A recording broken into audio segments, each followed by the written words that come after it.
Let's pray in memoriam. Love that lady. In the name of the Father, and the Son, and the Holy Spirit, amen. Remember, O most gracious Virgin Mary, that never was it known that anyone who fled to thy protection, implored thy help, or sought thy intercession, was left unaided. Inspired by this confidence, I fly unto thee, O Virgin of Virgins, my Mother. To thee do I come, before thee I stand, sinful and sorrowful. O Mother of the Word incarnate, despise not my petitions, but in thy mercy hear and answer me. Amen. Regina Caeli, ora pro nobis. In the name of the Father, and the Son, and the Holy Spirit, amen. All right, have a seat. This is a presentation. We're going to talk a little bit about what accommodations are going to look like next year, a little bit about placement.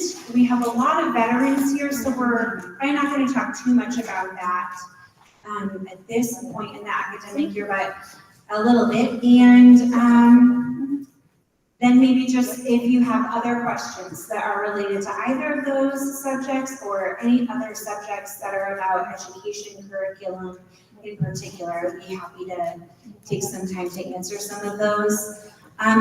Let's start with placement. If you had a student who, raise your hand if you're new. Oh, good. Okay, so that's just a few of y'all. That's good news.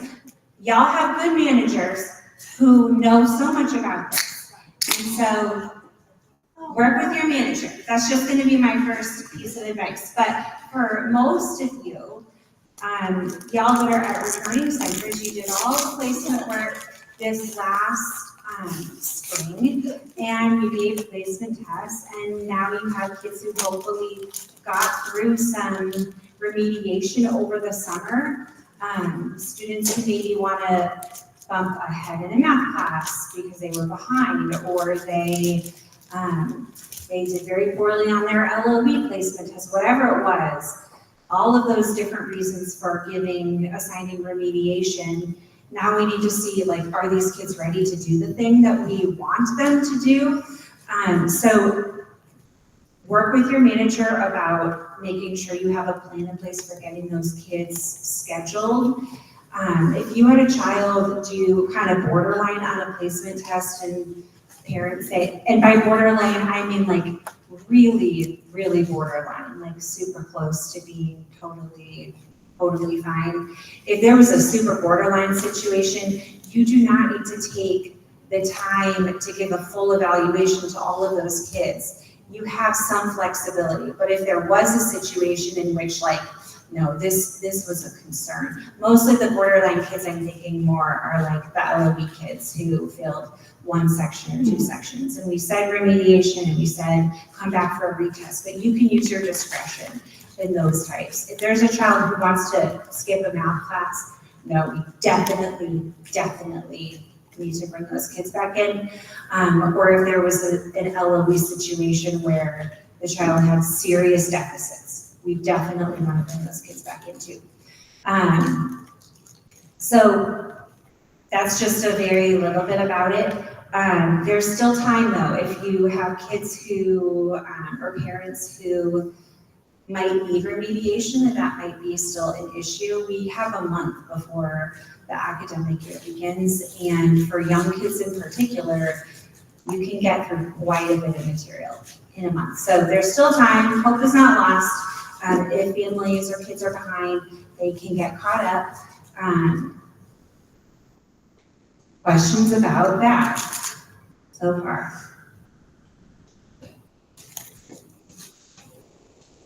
I have a question. Yes.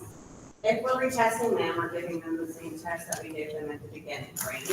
Yes. The placement test? Mm-hmm. Yes. What was the question? If we're retesting, are we giving the same placement test? The same test, yes. And there's no like concern of now I've done it. I mean, Do good enough to pass. I The harder, like.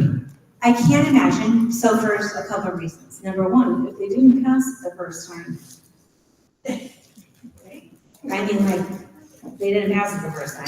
So, and they didn't take it home, so there was no ability, hopefully, that they would have any access to like memorizing answers. They weren't the old ones, right?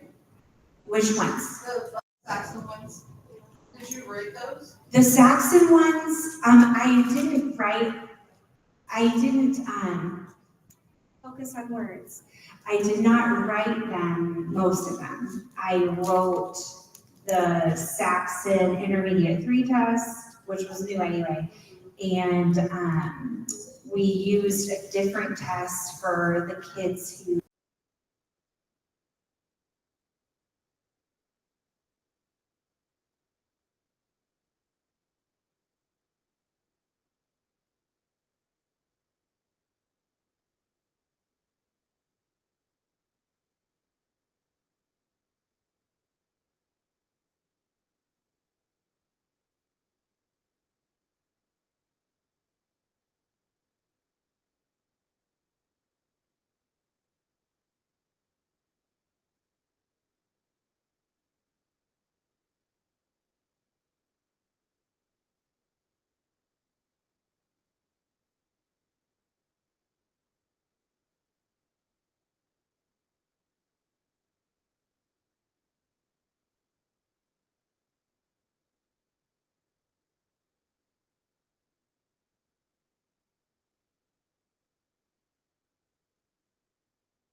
We can't hear anything.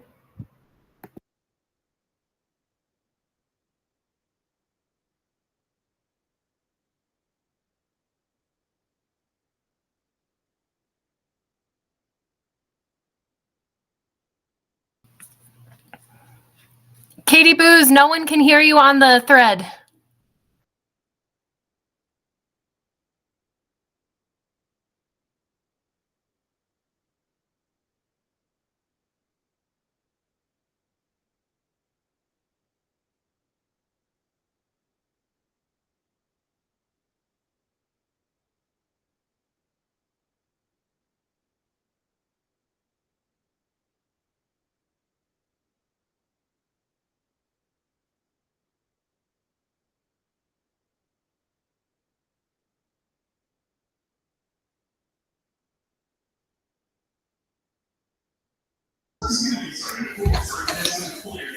SOS, can someone help?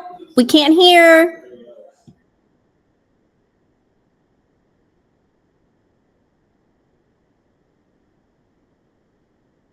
Oh. Going back and forth, but. Hello, Yay, we can you hear me? Are we good, guys, on the live stream? Yes. Okay. Oh, good. Hearts. Hearts I like. Okay, good.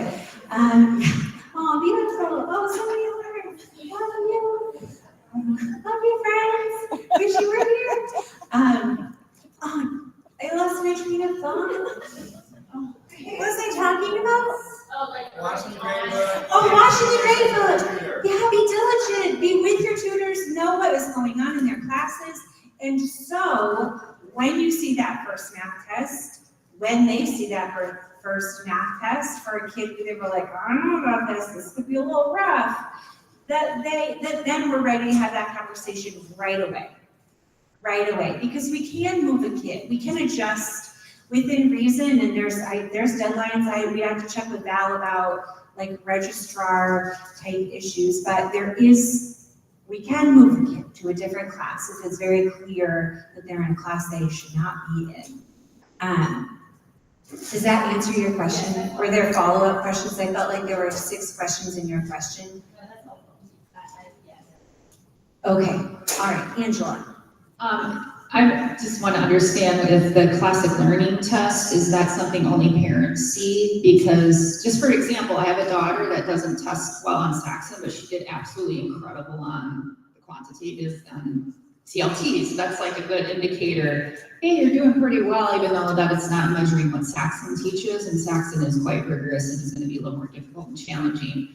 But this wanted to take that into account, like if that's something we can see visibly, if we're on the fence, like we're not quite sure with the grades and with the test. Yeah, I was gonna say CCEs can see CLT, and I think that would be appropriate for you guys to sit down together and look at that. That's no problem. But CCEs can see CLT scores. Kind of racing though. You gotta get yourself ready to do that. Yeah. Some of them are overall, our CLT scores are very good. I don't know if we have the averages for all of the centers for the year, but our CLT scores are good. Celeste. Okay, so at FCC, this is our first year that we have a 9th grade, so we're really just starting our high school. And so we're getting a lot of questions from parents about how math is structured, especially if a 9th grader needs to be in foundations, or a 7th grader needs to be in 7-6. And Mrs. Baker wrote this fabulous email for me to send to a parent about the difference. Specifically, a family is putting a 7th grader into Regina Chavey, but then currently has the intent to pull him out and send him to a high school where he would have to be in Algebra 1 the first year. And Mrs. Baker wrote this fabulous email about how the Regina Chavey upper school maths are structured differently than a mainstream school math would be. And so there's basically 3 different courses an 8th grader can take and still be ready for Algebra 1. So if that was the case at your center and you wanted me to, I could send that to Mrs. Booz and she could send it to you. If you have any questions specific to 7th grade and up math that a parent is concerned about, my child's going to take the SAT and they have to be in Algebra 2 as a freshman or whatever, Mrs. Baker has really written some great emails about that. Just want to let you know.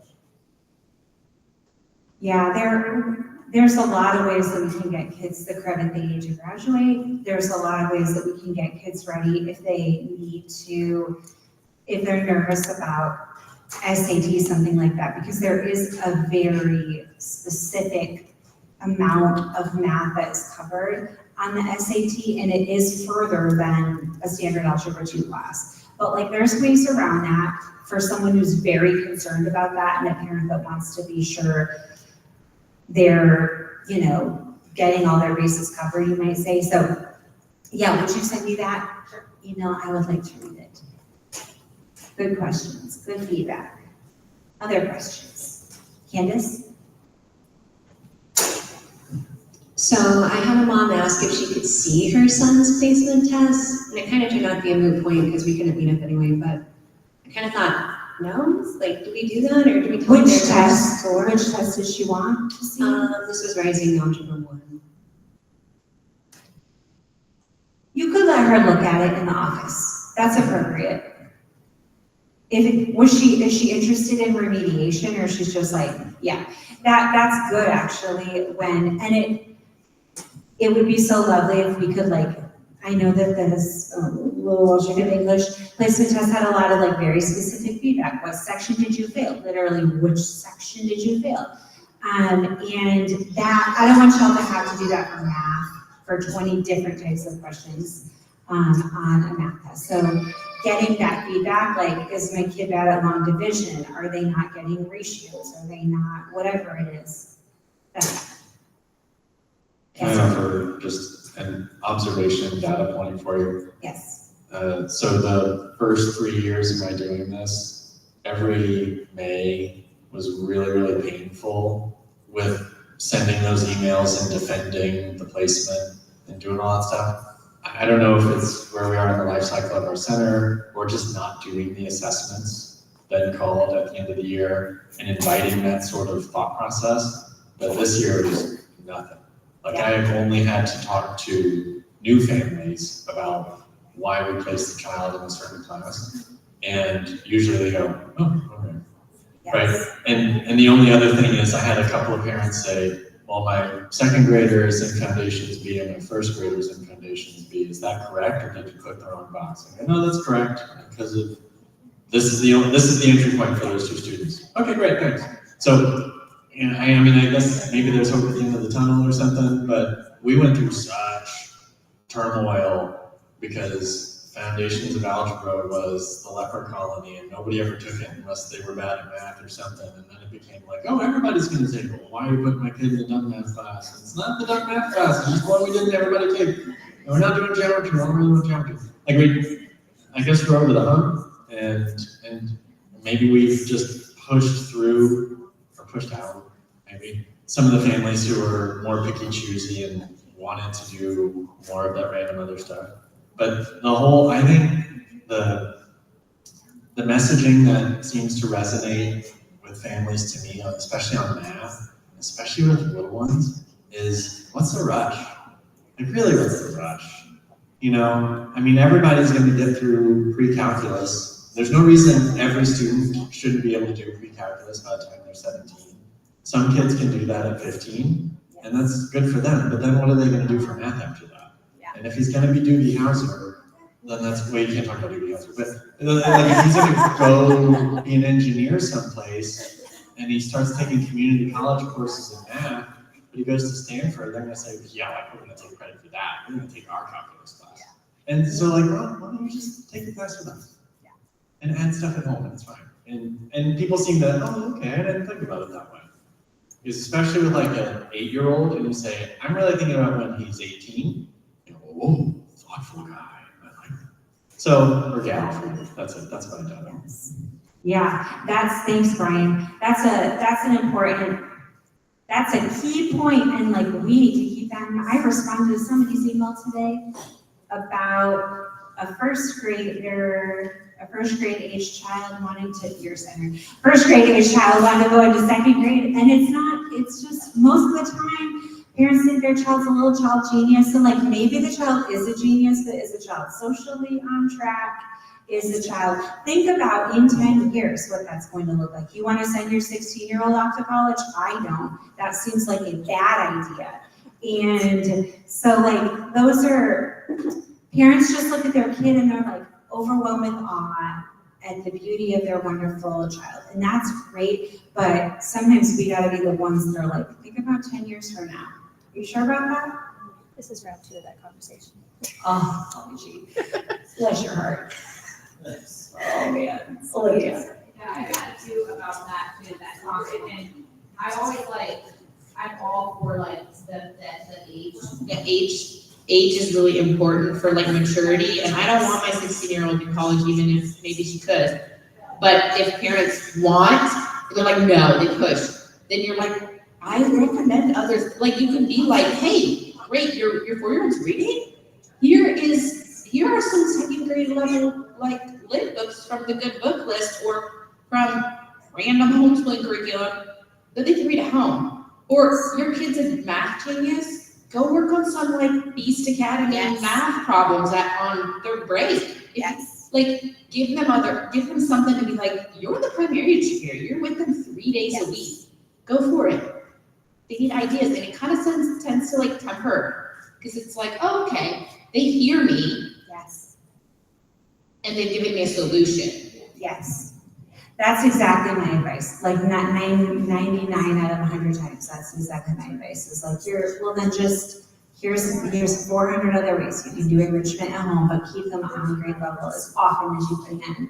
And I have smart kids. Like, I've got some super bright kids, and I'm speaking as a parent and as someone who's been in education for almost 20 years, that like, you can tell the kid who's super, super young in the class, you know who it is. The child there's almost always issues, social issues, behavioral issues, or then they get to, 7th grade, and then their brain development is just not on track with their peers, and then things get hard. And it's like a matter of justice almost, that we be kind of thinking about the child and thinking ahead to these things that are going to happen. It is going to happen, almost always.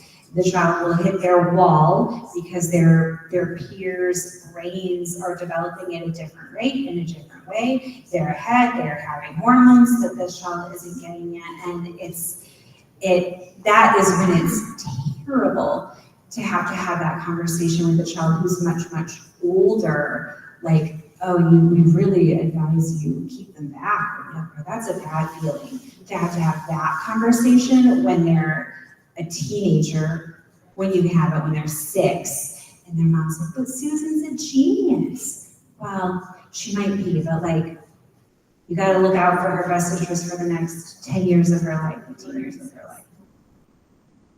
Do you have a list of talking points, or can I ask a question that's a little semi-off topic? You can ask, how off topic are you gonna get me? It's about the auditing. I'm gonna talk about that. Okay. Any other important placement stuff, not just like sending Mrs. Booth down a rabbit hole. I'll be at the bottom of the hole, and it'll be 10 o'clock tonight. Just a suggestion, because we were a new RCA family a few years ago, and I have a child in that situation, and when he was kindergarten, he was tested at like an 8th grade reading level, so we put him a grade ahead.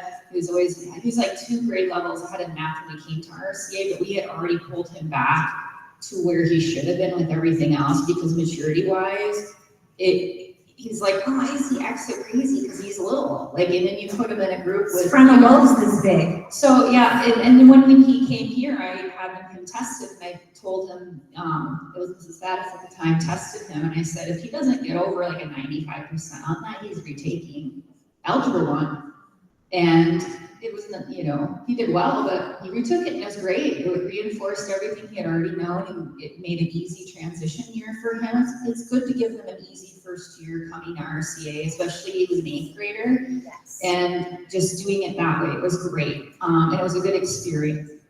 I'm very glad you said that, in particular, because this does come up when we have new students who are coming to RCA for the first time. And this is the opportunity where it is very easy to put a halt. And I'll give you an example. She was here yesterday. She was wearing a beautiful veil, but Sister Mary Vessel was, I think that Katie had applied, I don't remember the details, it was a long time ago. She had applied for her to be in the whatever grade, and her test results showed to me, no, we really should probably put her back and have her do 9th grade again. And that is how that worked for her. Sorry, Katie, if you're listening and you don't want me to share that. I think she shared that a little. But it worked out very well. It was in the best interest of the child that we do that. And because she was brand new, when they came in, it was like the most logical time to do that. It wasn't like she was having to be held back from her peer group. It was a new peer group. So it made sense. So especially those new enrolling families, they're like, my child genius. well, just really try to put the brakes on that as much as you can. Grace? I apologize if you've already answered this question, but I had a mom ask me the other day, she was like, we've been doing, frankly, I don't know a whole lot about the curriculum, and I'm hoping therapy is coming for that. I need to learn about it, so maybe I just need to talk to you about that. But she asked me like, hey, my kid's been doing Sax in 5th grade, and I told her yes, for the placement tests, we'll tell you, but she was saying, I really want them to be the level up. So for math, you're saying we don't suggest doing the level up? So that's a good question, and that's everything is kind of like, there's a lot to consider. So if you have a student coming to RCA who has been in the program we're using, right? So if you have a family who has been doing Sax and math at home, the child was maybe they're a 3rd grader and they did Sax and 5-4 at home, and they're enrolling as a 4th grader, and mom says we want 6-5 because that is the next class. That's the next logical step. That puts it in your mind, you know which test you're going to give. You're going to give the placement test that mom thinks that child needs, right? You're going to give the placement test based on what their prior experience is in Saxon, and we do this with all kids. Usually it's more of a guessing game because they're like, we use Bob's super smart math book, and you're like, what the heck is Bob? Like, I don't know anything about that guy. And so sometimes it's kind of a guess, and we just give the test that we think is probably the right test based on what we know about whatever curriculum that is. But if it's a curriculum we know, like Saxon we know, well, you know what test to give. And then the next step is they still have to pass the test. I don't care if mom says that kid got an A in the class, they have to pass, they have to place into that class based on that test result.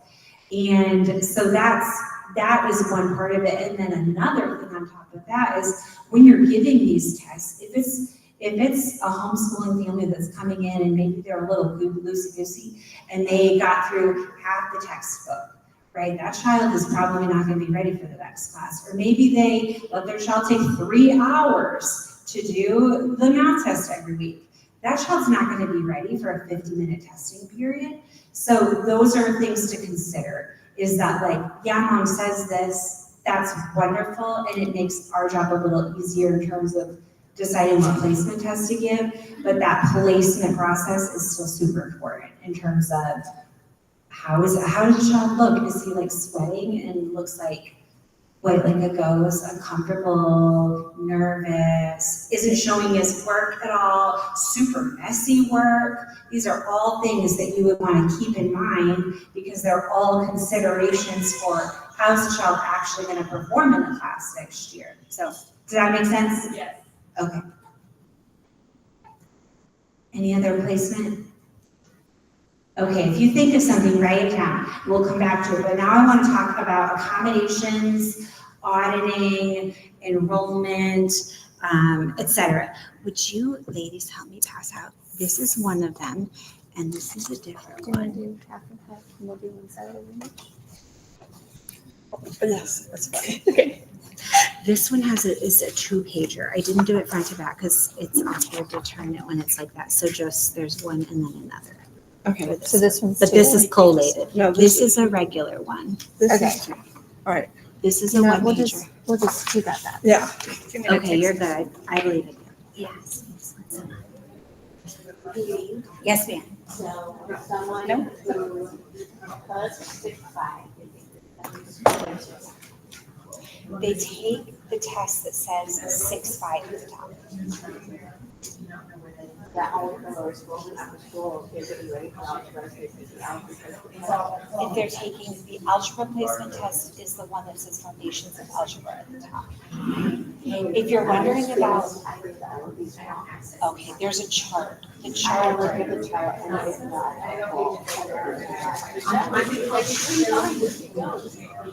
So in Blueberry, I didn't know them, and they may be placed. Let's talk. Let's talk. It's fine. It's gonna be fine. Well, we'll talk. It'll be fine. It's gonna be fine. This is a busy time. All right. Accommodations and enrollment. Which one is the top? Enrollment options is the first. Like, what are they gonna? Do you want to keep one? Oh, you have it. I've got one. Thank you. Okay, y'all have 3 sheets, or you're about to have 3 sheets in front of you. One of them says, one that's laid out landscape and says enrollment options. Let's look at that one first. I just want to be sure we're kind of all in the same page, on the same page in terms of this process. Last year we published new accommodations policy, pass-fail, auditing, some of those things. There was some confusion. We went back to the drawing board in terms of rounding up a committee and bringing on some additional voices, some folks who are professionals in the industry, folks who've been involved in spec ed for, I don't know, Dr. Puppy, for example, is on the committee. He's been in education for like 50 years. He's a grandpa-ish fella. So that committee took a pause during Grace's maternity leave, but they'll be back underway probably pretty soon. But this, maybe, Angela's shaking her head, maybe no. Oh, no, I was listening to Accomodations, I was like, oh, no, I never did that. I don't know. I'm sure we'll find out soon. God bless Grace has a pretty new baby. Her brain cells are waking up. It's, y'all know, it's a whole thing. You gotta come back to it. But so this process, which is like, this is all we're gonna really give at this point until that committee has some more clear documentation in place.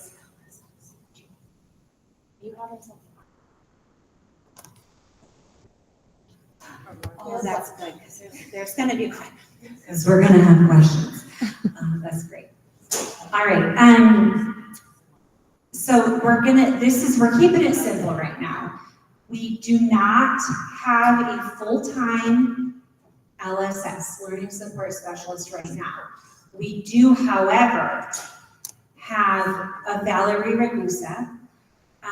Val is our registrar, but her background is in special education, and she's been involved in a lot of different areas at Regina Chile over the years, including as an RME, and she's going to be kind of like our temporary covering the bridge until we have someone as an LSS whose only job is that thing. So that is going to be Val for right now. Some verbiage things. So we're kind of talking about these different enrollment paths, right? These different ways that a student might be involved in the education in terms of like grading, participation, et cetera. And so the first on the column on the left is just full enrollment, normal grading scale. This is a student, this is most students, right? This is probably, I don't know the number, probably 95+% of our student body is enrolled in this way. These are kids who just take their classes normally for credit. They follow the normal grading scale. There's nothing different or unusual about the grading piece of it. These students can receive universal accommodations, which I'm going to talk about in a minute, universal accommodations without approval, or individual accommodations with approval from the LSS. So the difference there is a universal accommodation, which we're going to talk about, would be like, Mrs. Sakanis here is like a super squirrely 6-year-old boy, and she is just like the busiest little thing, and her tutor brings her to the front row of class, right next to her, right? This is maybe where she stands right on the board, and she puts this child right next to her because she sees that there is a need for that That's a universal accommodation. You can do that for any student. You don't need someone to write a 504, an IEP plan, an SCP, whatever verbiage that is used. You don't need someone to write that down for you and like put their stamp of approval and have an ARC meeting and to just say, it's a good teaching practice for me to bring you here right next to me. So universal accommodation versus an individual accommodation, which would be something like we do have documentation of a learning disability or a disability like autism, something like that, a behavioral disability.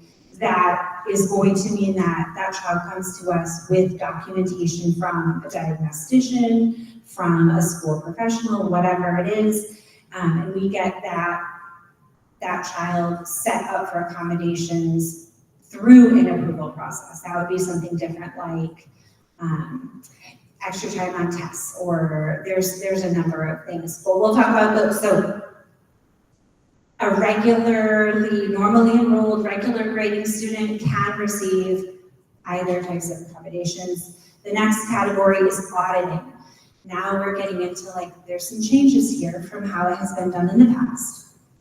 I'm gonna hold my thing so I can reference the keynotes. Taking classes through the audit program requires a consult and approval from the LSS. Taking one class, taking all classes, any classes through the audit program requires approval. If a student wishes to take a class or classes through the audit, that almost always is going to happen within the first 8 weeks. If there is a diagnosis, if something happens in the middle of the year and we recognize that there's maybe a need for a shift, we can have a conversation. Y'all can have a conversation about that. But generally, first 8 weeks, we want to have the plan in place. Auditing students participate to the best of their ability in class. They receive the graded work, right? We're going to still grade their math tests. We're just not entering that grade in the grade book. It's going to go home in the family folder. With auditing students, the parent manages that grade book. They are the ones in charge of the tracking details, all of that. We're still doing the work that we would do for a normal student. We're just not maintaining those records.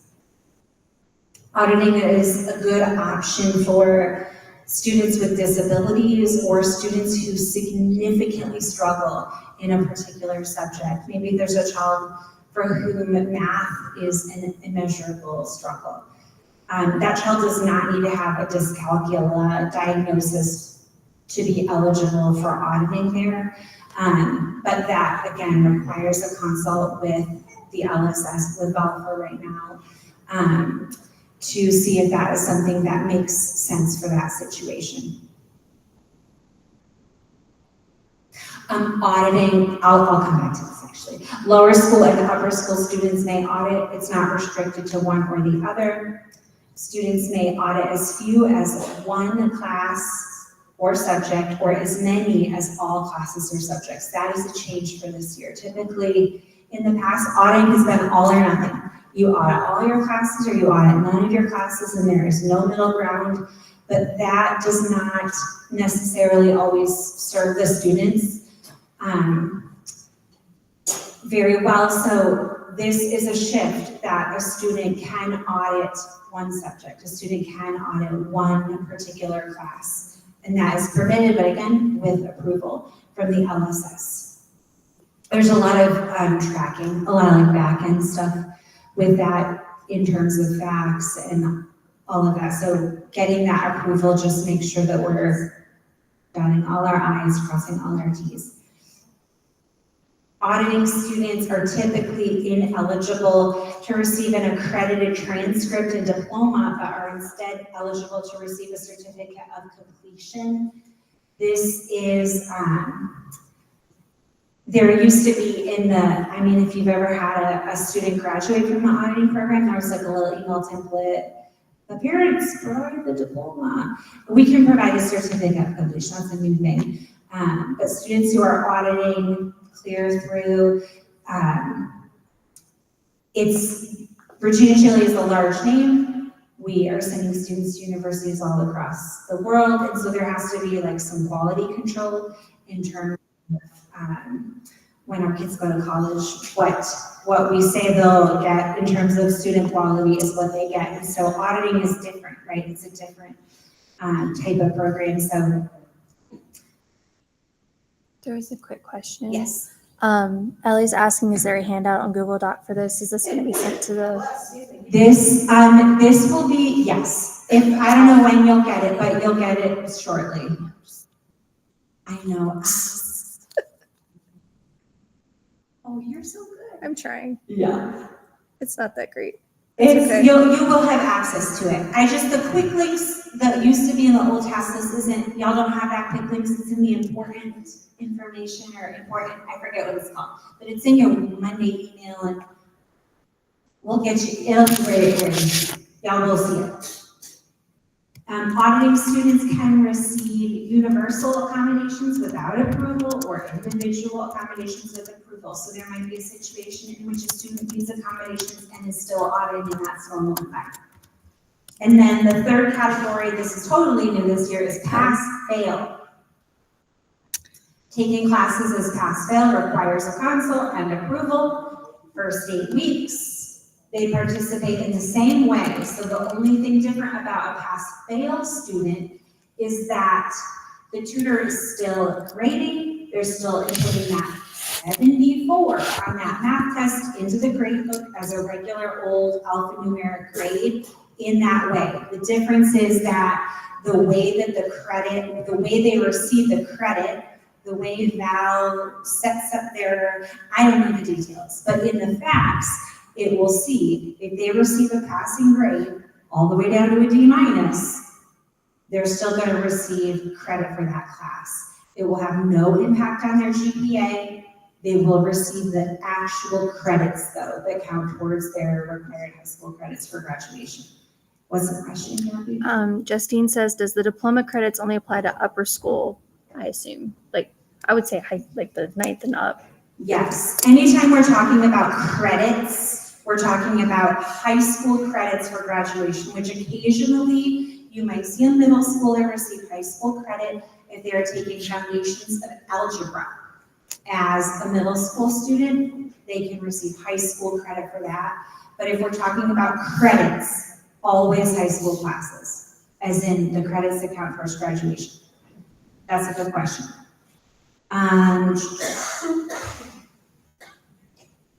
Pass, fail, students earn credit, no GPA, issues. Pass, fail is a good option for students with disabilities or who significantly struggle in a particular subject. There's overlap here. Only high school students may take a class pass, fail.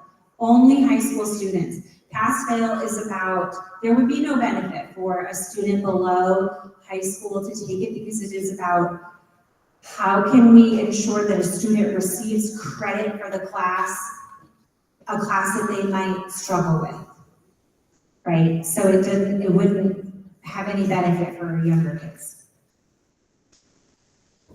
I just have a quick question about that. Yes. It doesn't like take away. Oh, hold on, let's get you the mic.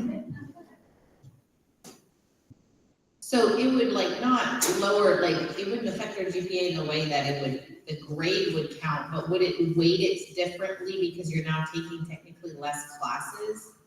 So like percentage wise, it affects it a bit. But you could still get a 4.0 with one pass-fail class. It would just be based on 5 other classes. Right. But each of the other classes is worth less or more. Let's say you took pass-fail, pre-calculus. Okay, so you probably got like a B or a C or something. And they're gonna subjectively view that differently. But it doesn't lower your GPA, but it does have changed your denominator. Well, wouldn't it also give more weight to all the other classes because percentage wise now they're worth more of the overall GPA? I don't know, I just wanna make sure that parents understand that like, if you take a piece of the pie out, now your whole pieces are worth more because now there's less pieces. Sure.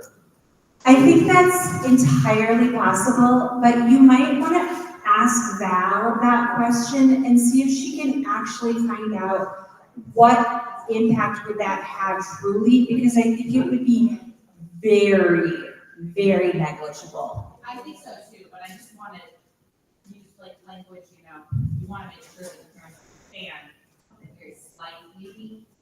And it would work in this, it would work in the students' favor if they had good grades in their classes, but it would, Right. I mean, yeah, well, we'll have to look at it. If they struggled in another class that they weren't. No, I think they're smart enough to figure that out, but I just wanted to. They're big kids and big adults, just go. Yeah. But I would say that would be a good question to put on Val's radar, because she has much, much greater knowledge about the intricacies of even like figuring out, you remember in one of our documents that was like, the highest GPA an RCA student could receive is blank, blank, I don't know, 4.4, whatever it was, based on the number of honors classes at that particular time. And that, even like figuring out that calculation is kind of really tricky to do. And some pass-fail, we talked about this last week, pass-fail is sometimes handled in other institutions as it's not, it does count towards your GPA, but at a lower rate, at like maybe if you pass the classes at 3.0 on a 4-point scale. There are other things that other institutions do, but the reason we have it set to like no impact at all is in part because if a student gets a D- and also other institutions occasionally will have a higher threshold to receive that pass, it wouldn't be a D-, it would be like a C, whatever it is, counts as a pass. So there are other considerations, and the fact that right now we have like the fine arts credits, those other things that have PE, whatever, those other things go in as pass-fail, and it would not be right to have those types of things inputted in the gradebook in the exact same way if they did have an impacted GPA as something like a class that you actually took through RCA, and it can't be done. I did ask if it could be done like highly customized, like we're having this pass-fail class have no impact on GPA, but this one does, and that's a no from facts in terms of allowing that. But good question, ask that. But at the end of the day, Val is approving that. Yes, Val has to approve it. So it's not like, It's not, and it has to be done within the first 8 weeks, so it's not like, oh, I'm gonna get a D, I need to pass fail this so that I don't.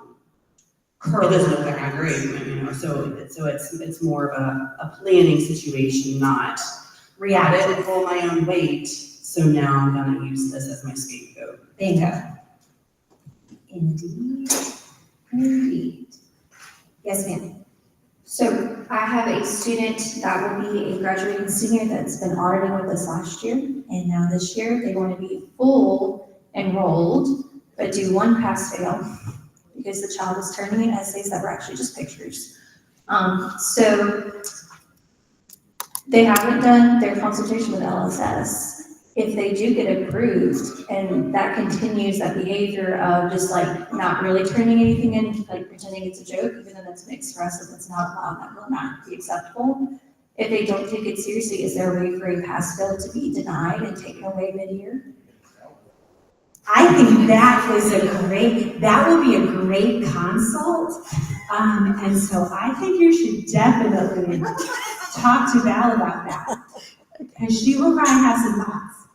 They'll be very wonderful, I'm sure. Yeah, she doesn't have to approve pass-fail. It's not a guarantee. So if it's like, I want to take this pass-fail class because I want to use the system and I want to do this on purpose, I don't know that would be approved. Yeah. They've said, oh, they had no idea. They thought auditing was that he didn't have to do anything. It's like, no, you don't have to work. But that's, yeah. Okay, so like we as E's, We'll talk about the process. Okay, We'll gotcha. talk about that next. oh, great. More questions? Yes, ma'am.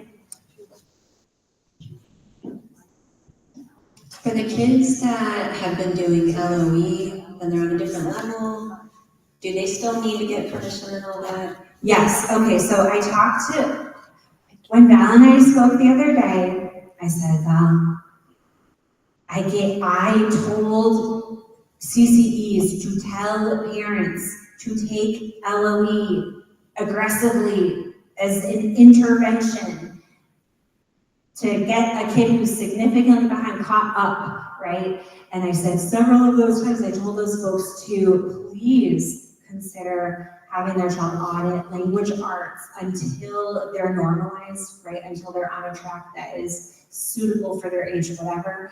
And that's fine. We still need to go to Val for a consult on that, but she understands that there will be those situations.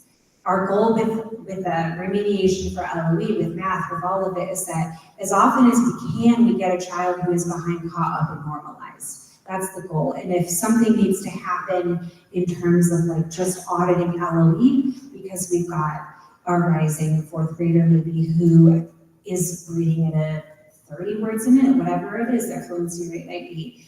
That is a situation in which that child is not going to be successful in fourth grade. So if we can audit that kid for a year and have them really do intensive catch up, that's fine. We can audit that child, even if there's no diagnosed learning disability, whatever.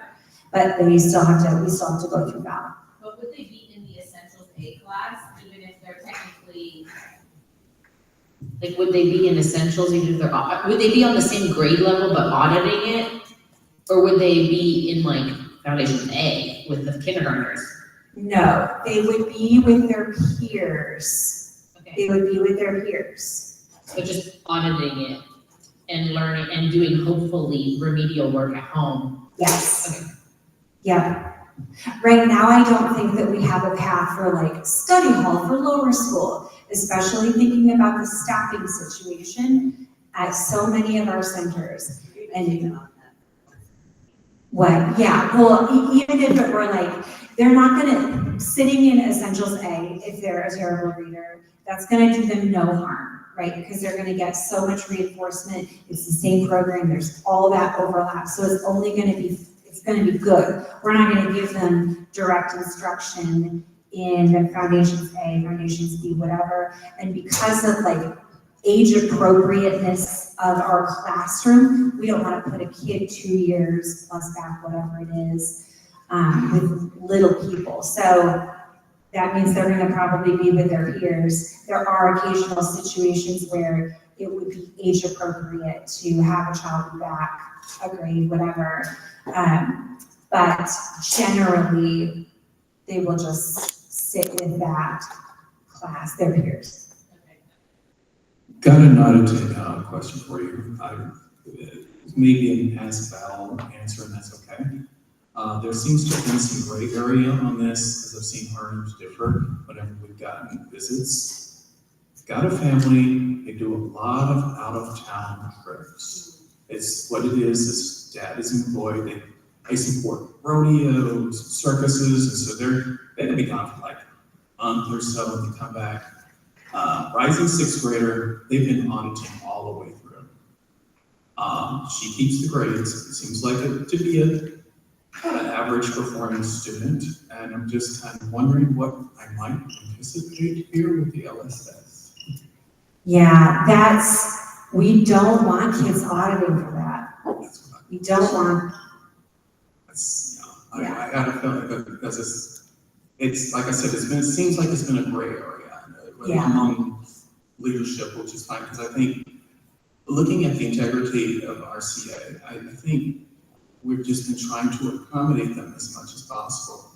Yes. Good family and everything, and then we've got another family in the same boat, but they just do their testing late, because this mom wants the grades, but this other family is like, no, we're auditing, I'll keep the grades. So honestly, I think what you're probably hearing in my voice is, I'm about to lose 2 families, but we'll see. Okay.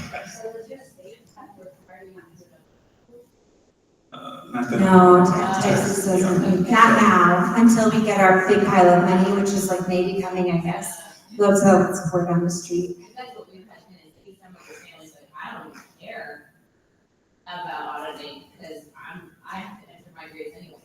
Yeah. So it's like the grades are, to some families, Yes. are kind of meaningless coming from RCA. They're having to deal with that, but they don't apply for audit because they grade everything like audit. Yeah.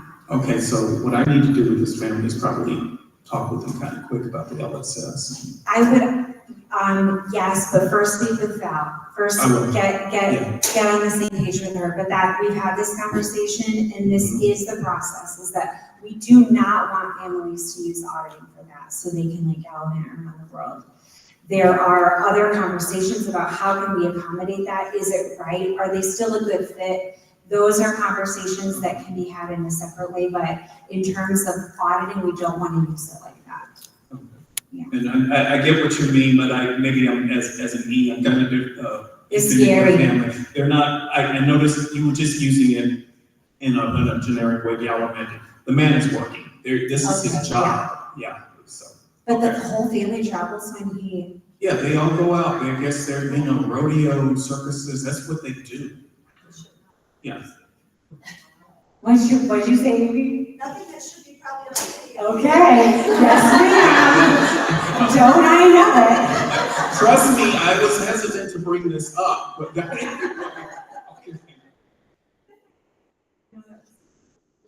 Other questions? Okay, another question. So Craig asked a question that is probably more realistic, but I asked a question about, what if you have a student, for example, occasionally we get that like super high achieving student who maybe gets to senior year and is still enrolled in a bunch of classes and wants to take like both anatomy and physics. And could that student take one pass-fail just for like the experience of taking a pass-fail and then be fully enrolled in all the other classes, whatever? And for now, no, we're not gonna do it that way. We're going to, it's new, we're gonna roll it out and see how it goes, and we're gonna try to preserve it for the kids who really need it, right? For kids who need that additional support. And because there are implications in terms of credit, graduation, transcript, et cetera, which are listed down, one pass-fail class per year, they can still receive an accredited transcript if they keep it to one. If we go beyond that, then we're talking certificate of completion again. So because there are implications like that, we're gonna keep it limited to just kids who have a need, a disability, a serious learning challenge, something like that. I'm sorry, I also have an LOE student who's like the other way. She's been doing it at home, she's above the level. Does she need to get approved for auditing? She still should be, any student, even if it's like guaranteed, we're gonna approve it because of course we want her to stay on the track she's already on. And those are my favorite ones, the LOE kids who are like, but I'm in Foundations D. Like, I'm so glad you are, because that's a great Foundations, and I can't wait till we're all offering that one as well. But if they've been doing it at home, they still need approval, but yes, that would be a reason that we would say, yes, you can audit, and then have them just stay on their track. But she'll run out of language arts at RCA, but she could do it fully enrolled by the time she gets essentials, and then whatever, how much time she has left. Yes.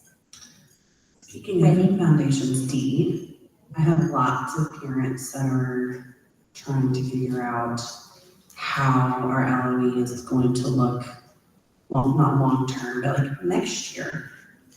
So do y'all have I don't know if that's even an appropriate question, but just so we. It is, I feel like I've given 400 training session videos, seminars, that's the word. They can go back and watch, or they can, I'll just tell you. So our end goal for LOE for the progression is kindergartners will take Foundations A, first graders will take Foundations B, second graders will take Foundations C, third graders will take Foundations D. So next year, it's gonna be a normal roll-up.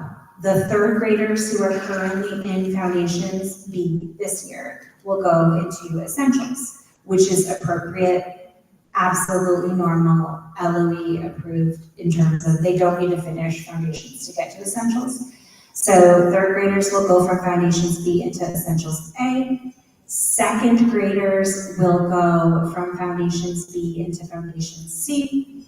First graders will go from Foundations B into Foundations C. So next year, we'll add the C students, and then the following year, we'll add the D students for the current first graders. So this year's kindergartners will get all of LOE in the final plan, A, B, C, D.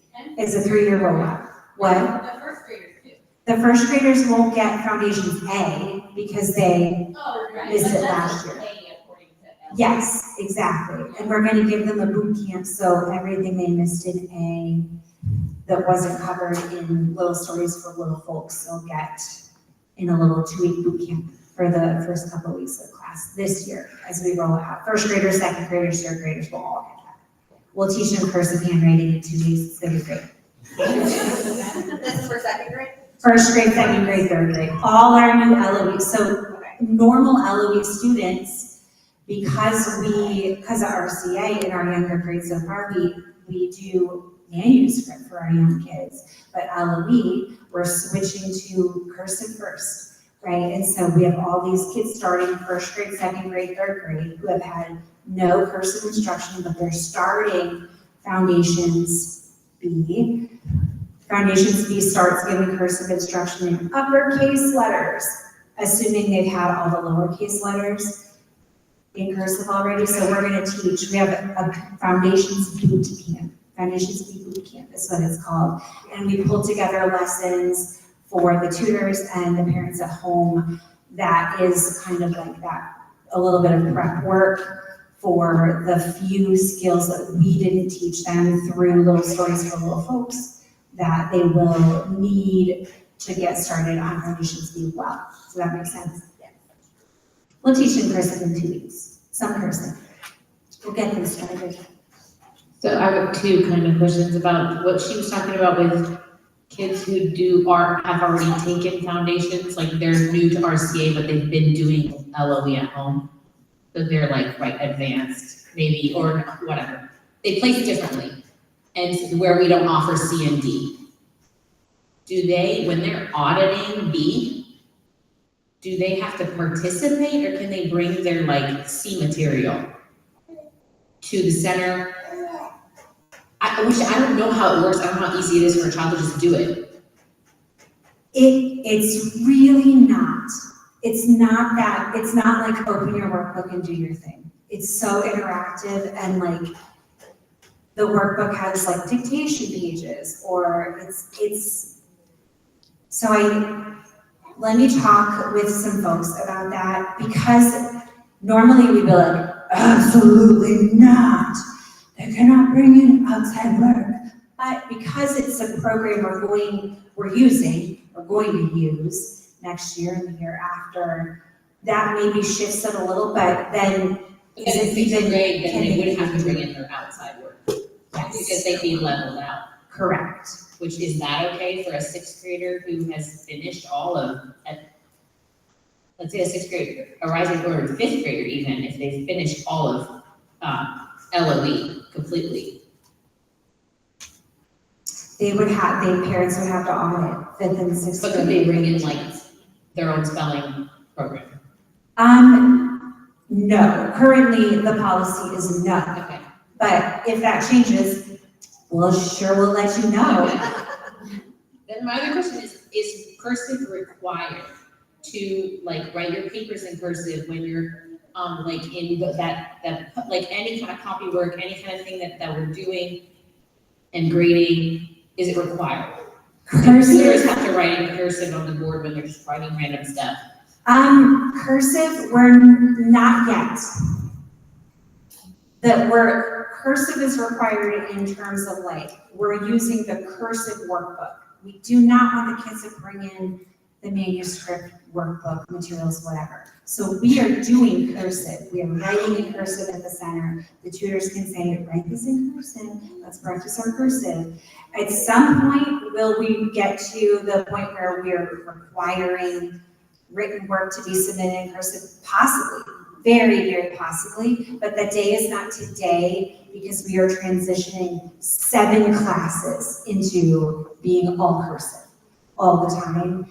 And so now is not the time for that yet, but we are hoping though that the tutors will start writing in cursive on the board. We bought the quick reference guide for cursive even for the pre-K4 tutors so that they can start to kind of model some of that if we're writing on the board at some point. So that will be the goal, right, is that we're making it very familiar to students. I bought the LOE font, the cursive font, and so you'll see when the student workbooks, pray for me, when the student workbooks are done, and there are lots of elements in these levels where we're printing something in cursive, where we've created a resource that they see it in the cursive font, so that it is gonna hopefully become real normal real soon. It's beautiful too. It's good, and it's good for them to write in cursive.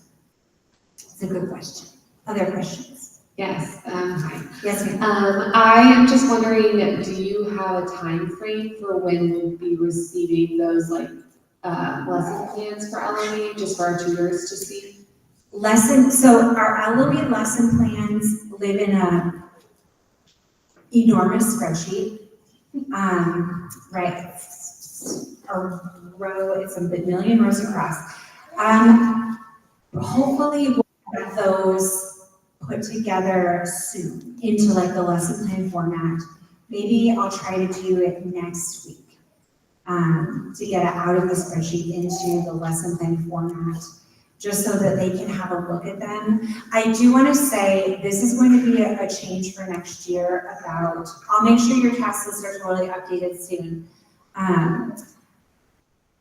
The way that tutors access their lesson plans is going to look different this year, which is to say, many of you were copied on emails I sent when your tutor sent me a share request, or your tutors put my master lesson plan link in fax, and then their dropout parents could not open that because they don't have access, or the 400,000 share requests that said, I don't have access to the Saxon 5-4 lesson plans because you set it up wrong, Mrs. Booz. Please give me editor access.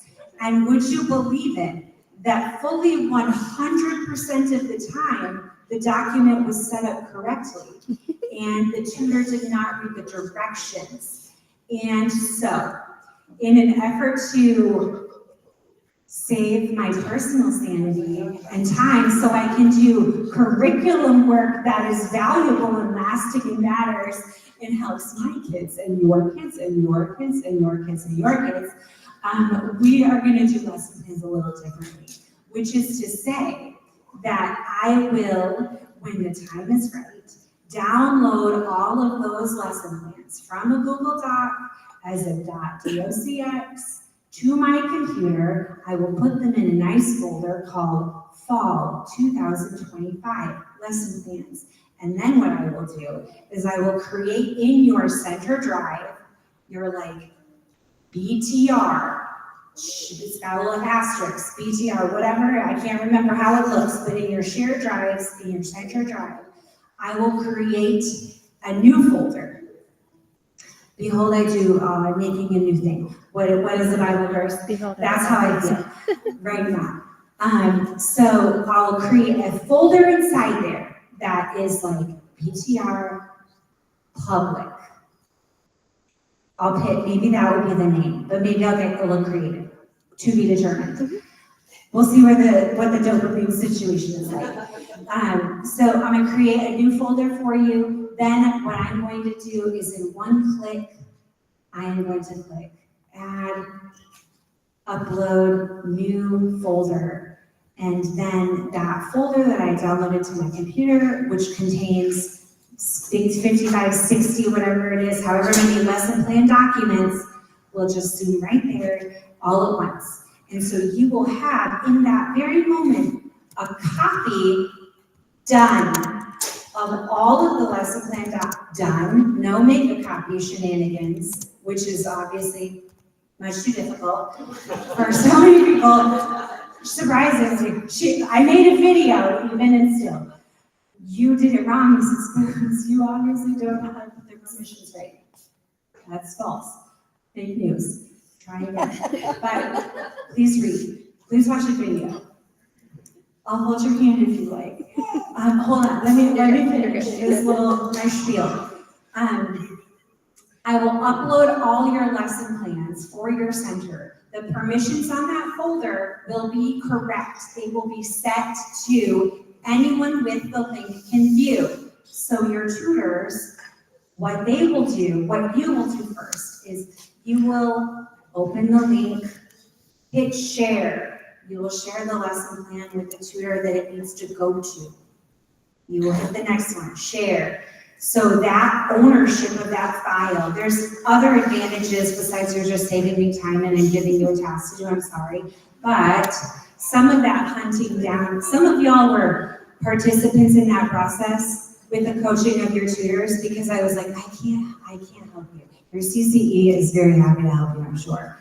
And I'm sure that it was also not a great way for you to spend your time. So for me to take the 5 minutes to do this, and for you to take the 15 minutes it's gonna take to open share, 15 minutes is going to save all of the, my friends are leaving.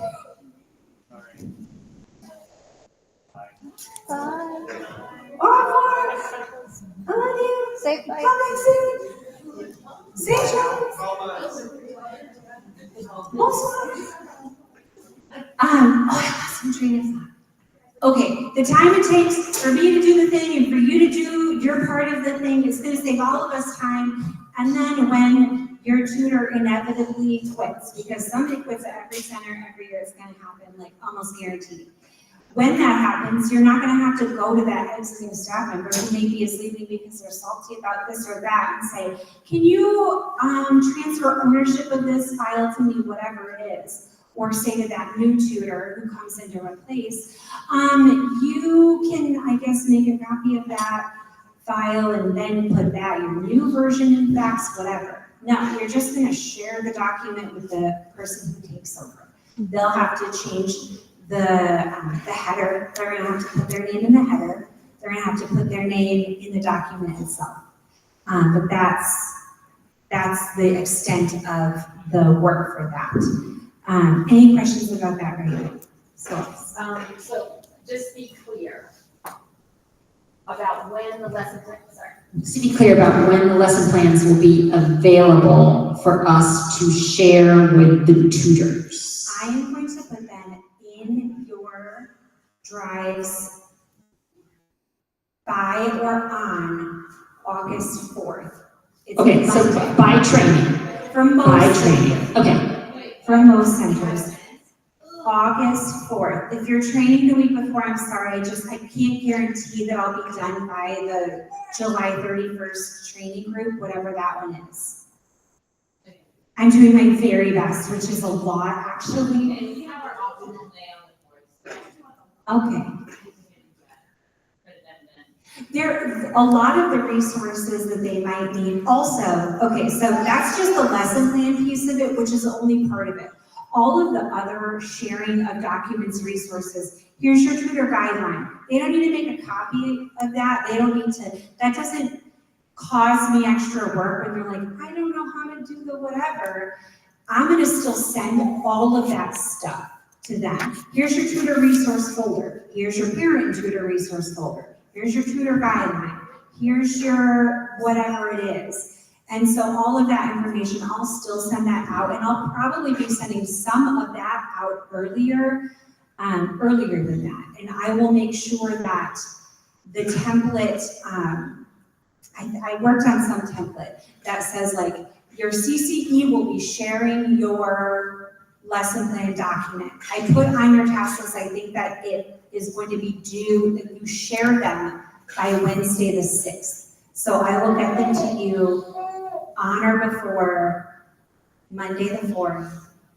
And on the 6th, make a plan to have gotten them into the hands of your staff. But I'm doing the best I can. I wish it were better, but I'm just a nice lady.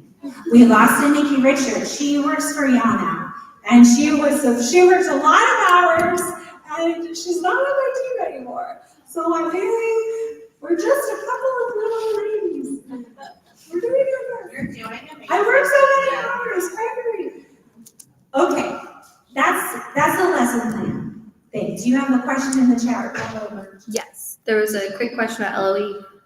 If we have incoming fourth graders retake the LOE placement and they still don't show enough mastery or still show need for pre-lessons for 2 or more sections, what do? Do we put them in Foundations B? No, we cannot. So that's, okay. So if you've got a kid who's going into essentials, right, any level of essentials, if they're not showing mastery and they're still not showing mastery of that test, there's a couple considerations. One, we're not gonna put them in Foundations B. We're not gonna put a 4th grader in Foundations B at RCA. That doesn't mean that a 4th grader can't take Foundations B.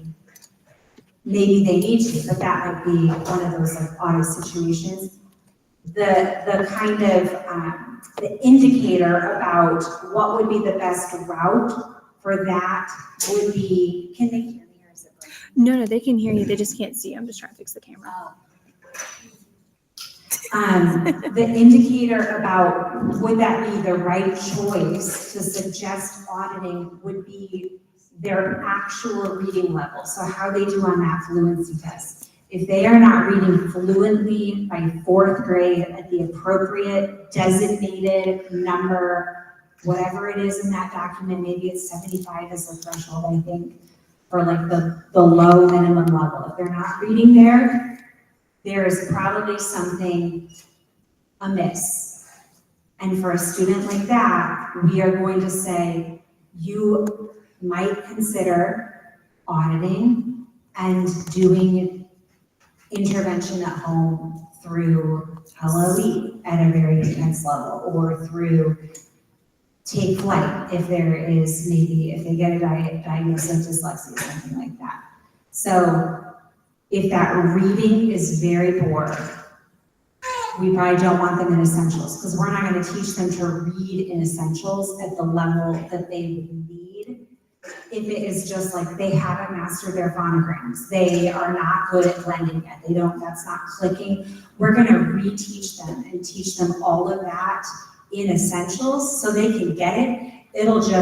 They'll be uncomfortable because it is so much information. It is a complete comprehensive language arts program, so they are going to have a lot of work to do, and if they don't have that fundamental knowledge in place, it's just going to be very hard. And so if the parent is prepared for that they're going to have to like, ooh, it's going to be rough, that's doable. It's not a deal breaker, but they won't like it. You may have answered this just now while I was fixing the camera, but Melissa then said, could the student work through the regular 4th grade work for the first few months and see how they hang in there and then reevaluate them?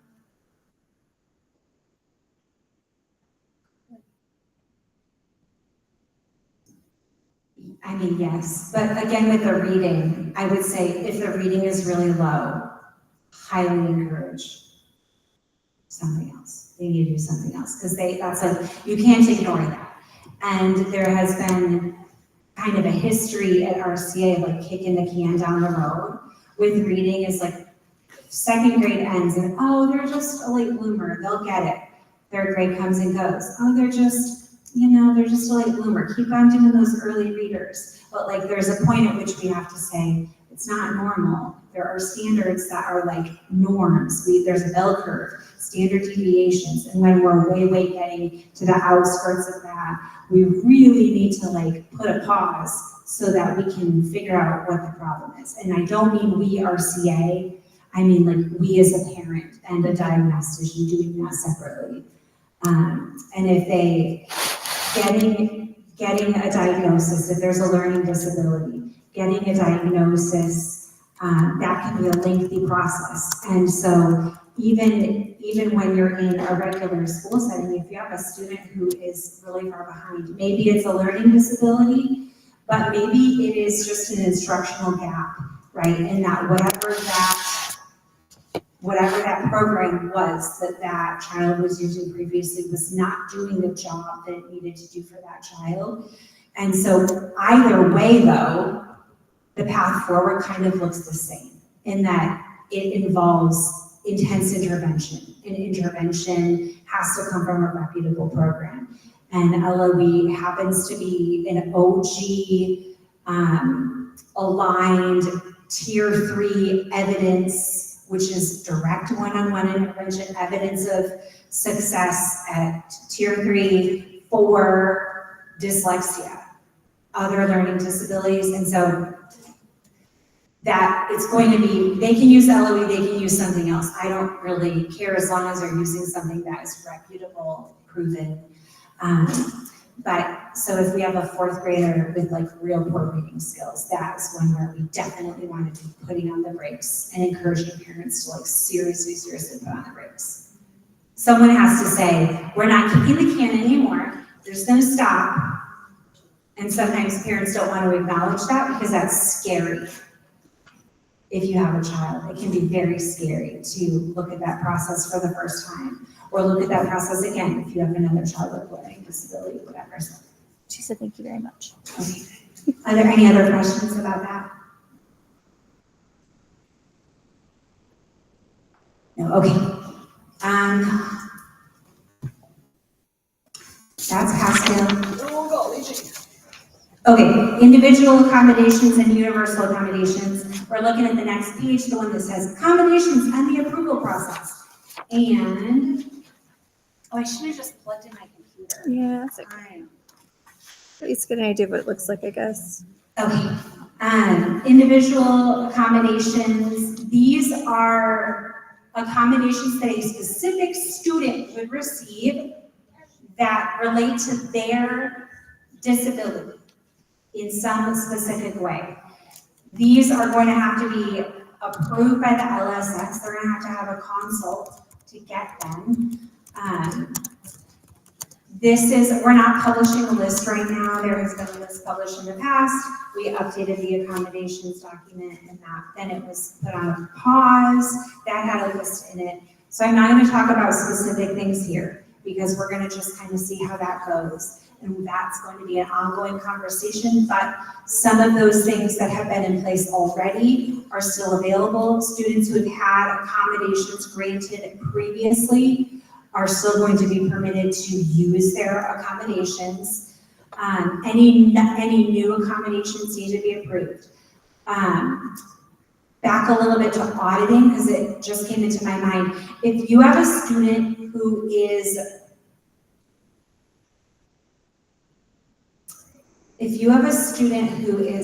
auditing or who has received accommodations, okay, I got back on track.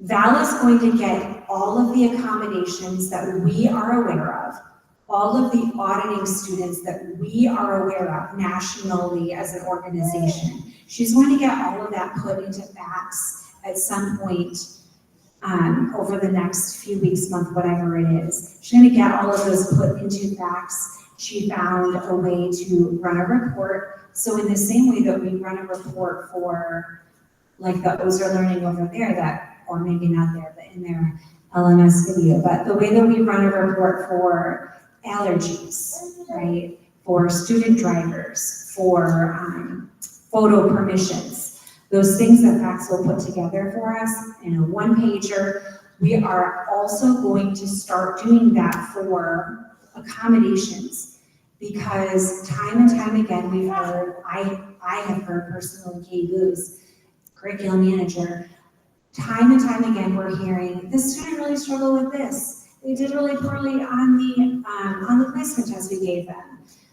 What do we do? What's next? And I look at FACTS and say, well, that student didn't have accommodations listed here, but maybe they did in the accommodations workbook. And the CCE says, I had no idea. I didn't even know that the student was supposed to have accommodations, or the tutors don't know. There has been a breakdown in communication, right? And we're not gonna do that anymore, right? We have to have folks in the know. If we say we are going to do a thing, or we're going to do our best to do a thing, assuming we don't have 9 tutors out, right? Then the people who have been tasked to do the thing have to know about what needs to be done. And so all of that is going to be housed in facts. Some of it had been housed in facts previously, but not all of it. The tutors are going to be given instructions also about how to access that about their own students. So they're going to also see in the same way that like Katie Booz, know that, my son in my class has a peanut allergy and he carries epinephrine in his backpack.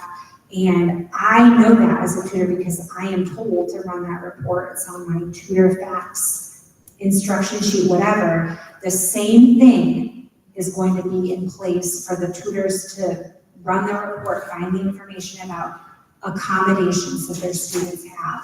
So that will be coming this year. That means that there are situations in which centers have been doing accommodations or giving accommodations, or they've had auditing students, and it's kind of been done on the down low, like there's just not great documentation of that. And Val has heard about some of these situations. We have to be sure everyone who needs to know the thing knows the thing, and that things are well documented. And so, whenever we get to that point where she has put all the information she has, including also, if a student is auditing, it's marked in a certain way, facts are like set up in a particular way, but we're also gonna make sure that there is a note of that in the same place that you would see accommodations, time and a half on tests, whatever it is. It's gonna be in the same thing. Auditing, auditing all classes, auditing language arts, auditing pre-calculus, whatever. Pass, fail, pre-calculus, pass, fail, ancient history, whatever it is, there's gonna be all of that in facts. So when we get to that point, and she says, I'm done, I put all the data in the thing, have a look and let me know if you have questions or thoughts or feedback, whatever that looks like, she'll let us know when she's done. And I want you to look, and if you know of, well, that child is receiving accommodations, or that child is auditing, whatever it is, and if they're not in there and marked that way, you gotta let her know, okay? There'll be more information about that, but that is gonna come down the pike at some point. It's coming.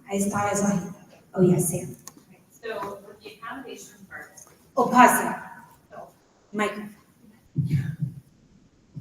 So it's not, the accommodations not necessarily with our curriculum, but for our high schoolers that are requesting accommodations through CLT for the CLT testing, and they have received that from CLT, do we now need to report that? Like I've asked parents if they've requested it, please print it out, and I have a file, so I know which ones need those. Do we need to send those to Val, so they're in facts, so we're aware when we do that, or is that still just an admin thing and no, I need extra tutors because they're in a, setting by themselves, or they need this read to them, and that sort of thing?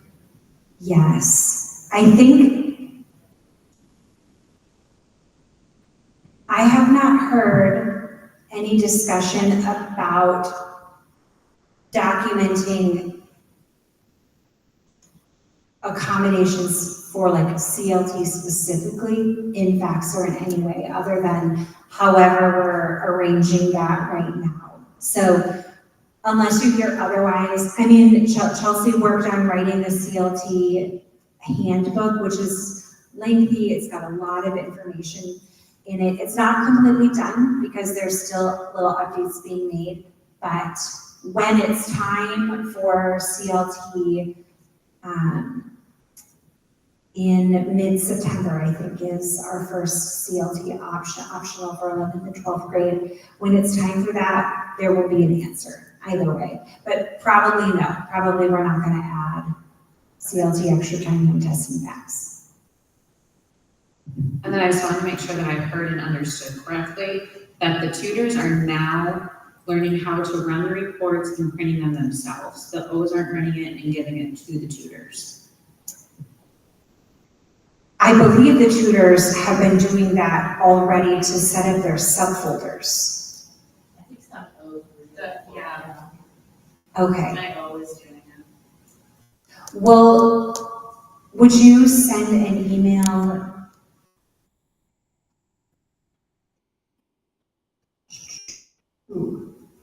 Just maybe ask your RM to check the resources for subfolder setup or whatever it is. I don't know, when they're making they're like, I'm a teacher, here's my binder of my information, that always we're providing those for them, those reports. Yeah, they would print, they had their stuff, they printed out, they put that in their file, and then the tutors had their subplans, their day in the life, and they put those in, and then I did the schedules and like all that thing, so. Okay, what about dead battery? Do we have a battery? Try to find someone who can use this fence. I don't know what kind it needs, but thank you very much. Oh no, is this one dead? I killed them both. This microphone is hot. We'll make sure that the documentation is correct, but like, so a tutor, there's gotta be an email template that is like, to tutors. By the first day of school, you need to check your allergy information in facts because you can see it on like your dashboard or whatever it is. There's a way, because you don't always have, I don't think you have to prepare your subfolder by the first day of classes, you prepare that. But if you've got a kid with an anaphylactic allergy or whatever, you need to know that day one, the very moment that child steps in your classroom the first time. If you have a kid with dyslexia and absolutely crazy ADHD, you probably should know that also day one. So we'll make sure that the resources are right. Whoever needs to make the report will make the report. If it's the O, it's the O. But we'll make sure that we have it written in such a way that the tutors know what they need to know at the right time. Other questions? None so far. Y'all are tired, I know, I'm so tired too. You can stand up, or I don't know, you can do a push-up, burpees. Don't do a burpee, that sounds uncomfortable. Okay, individual accommodations, you gotta go through the process. Accommodations are reserved for students with a diagnosed disability, or occasionally we can allow an accommodation for a student who's in the process, right? But that's gonna go to the LSS. Accommodations are adjustments to the learning environment and or processes that allow students with disabilities to participate fully in their education, meeting the same academic standards as their neurotypical peers. Accommodations are good. It's not like an easy path for a student who is having a hard time. It's something to make the playing field a little more level for a kid. And I think it's really important that we approach accommodations in that way. And so let's get right with Jesus about that. Yes. Oh, she fixed it. So I have a why is this policy question. Okay. I have a pre-K 4 with autism whose mother asked me if an OT could come in one day out of the week to observe him. I know the parapros can come in, like if it's hired by a parent, but I was told that we don't allow that. And I'm just wondering why. I already communicated that to the parent, but. They wanted to come in one time for 1 hour to observe? No, like weekly. Weekly to observe. Let's talk about that offline, because that's above my pay grade. And, I don't wanna give you wrong information. And I wanna be sure I understand if that is what the policy is, I wanna be sure. Thank you. It was dark in here. That was the last idea. Thank you, Celeste. That's a good question. Okay, so individual accommodations, this is special, you got permission for it, you gotta have some receipts, right? You can't just come in with like, Mom, say my child needs 10.5 on tests and colored overlays, and they need a study Quran all the time. No, we gotta have receipts from licensed professionals, or the receipts need to be on the way. Universal accommodations, however, If I'm too loud, am I too loud? I feel so loud. This one is so hot. It's really, And you I wanna got switch muscle them? memory, yes. Yeah. I developed the muscle memory for this. It's still got, it's got enough battery. I will wake you up. That one's serious. Okay, it's really hot. universal accommodations, this is a resource, or if we hear feedback of something that needs to be tweaked, but there's a very close variation of this resource, but this resource is something that all of our tutors are going to have access to very soon.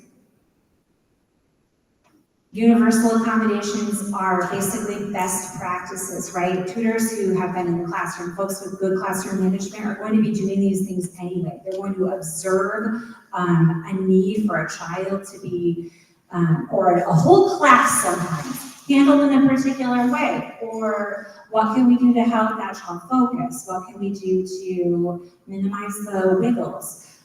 All of these things are things that any classroom teacher can implement at any point in time for any student, no permission needed. You probably look at this list and you're like, well, yeah. I mean, obviously, like, all of this is so reasonable, but it's nice to kind of remind tutors that they play an active role in classroom management. When they have a wiggly kid, there's 15 different things they can try to help manage that classroom better, to help minimize the impact of those wiggles on the learning environment. And here's a list of some of those types of things. These universal accommodations also sometimes are things that can be individual accommodations. Meaning like my Akibu's son, who has his neuropsych eval from his diagnostician who said this child has ADHD, surprise. A lot of these things are on his accommodations list that she provided for us. So they can be an individual accommodation, meaning that would be something that we would take to the LSS and the consult as a parent, right? They also can be things that you can do for any student at any time. The thing with a individual accommodation, that would mean though, we would want to make a point to do that. So if it says, seat the child close to the board, we're gonna always seat the child close to the board, not just when we're like, this child belongs in the front. We're gonna do it because the accommodation says so, the individual accommodation. Does that designation kind of make sense about how those are different? Celeste? It's not really a question about what you just said, and I'm hoping that no one actually read this. I was looking at my emails. So a mistake that I made this past year was when someone went out on maternity leave, a parent reminded me, please send the permanent sub the accommodations for my child. And I just copied and pasted the accommodations email that I had received from LSS. And it was really, the CERT sub only needed the accommodations for that class. They didn't need to know what the student's diagnosis was, and they didn't need to know what the accommodations were for the other classes. So just as CCEs, if you have to send the information to another person who's not, well, even to the regular tutor, if you have to share the information about the accommodations, just give that person what they need to know. This is the student's name and this is the accommodation in your class, rather than everything the LSS sends you. Yes, yes.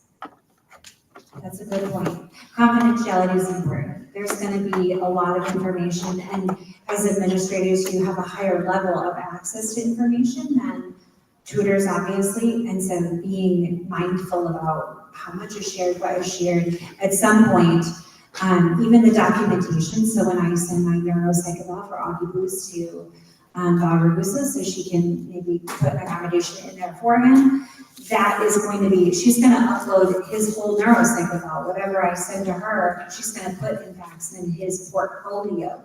You'll be able to see that, but the tutor won't. The tutor doesn't need to see all of them, but you could. And so there are those elements of like degrees of information. So in that situation where you've got a sub in place, it is important for the sub to know what she needs to do today in the classroom to make sure that she's doing what we said we were gonna do, but she doesn't need more information than that. I have a quick question. Yes, ma'am. Pause. Hold.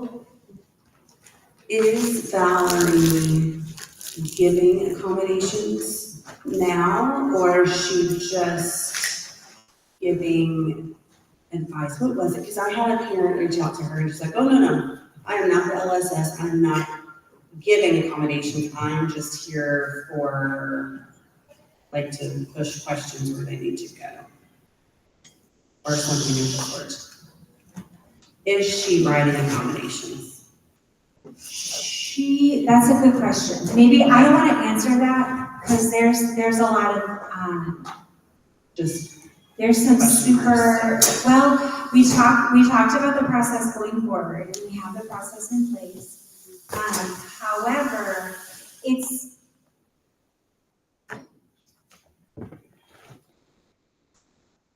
words.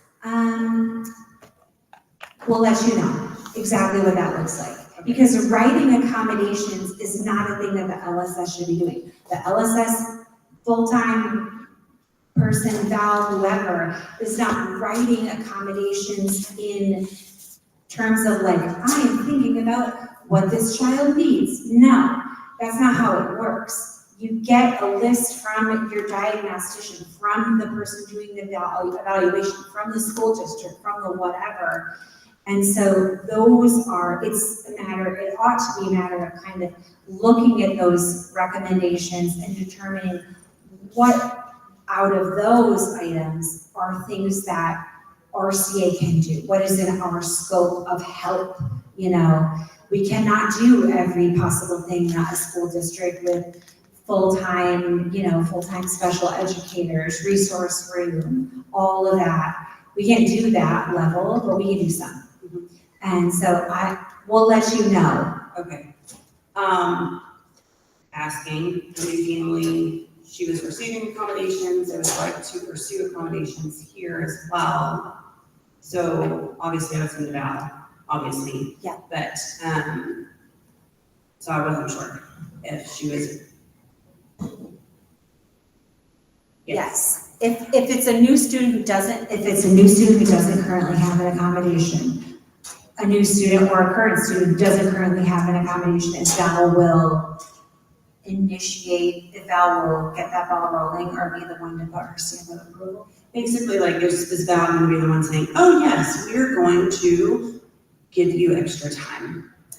I think, oh, did I look in? I think so, but I'll let you know for sure. But can I switch microphones? Did I again? My second question to that was,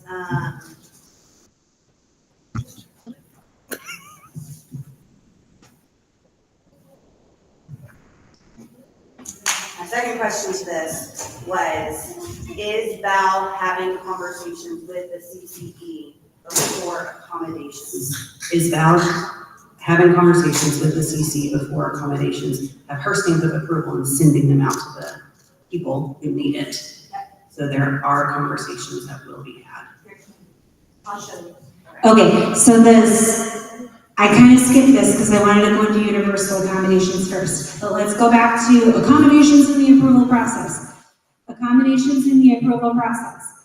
The process may be initiated by a parent, a tutor, or the CCE, okay? But a shift from years past is The CCE is kind of the filter, right? You're gonna be the middle man in this process.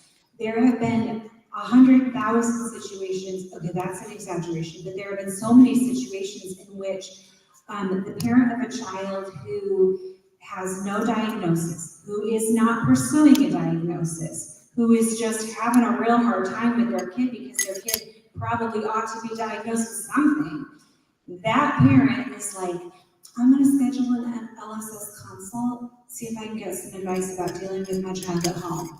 Well, that's not what that's for, right? That person, that LSS, Val, Maribel, whatever, that person is not a diagnostician. That's not their job, is to like attempt to make a diagnosis over a Google Meet. That's not the right way to use that resource that we have. And so, when a family says, we're having a real hard time, we have a diagnosis of dyslexia, you're gonna say, oh, thank you for sharing that with me. I'd love to get you set up with an LSS consult. And you are going to be the one to share that link to request a consult. We pulled it from FACS, we pulled it from Parent Square. If they bookmarked it before, maybe they're gonna find it. But we pulled it from some of those places because we do not want them to be filling that out and going to that LSS consult directly.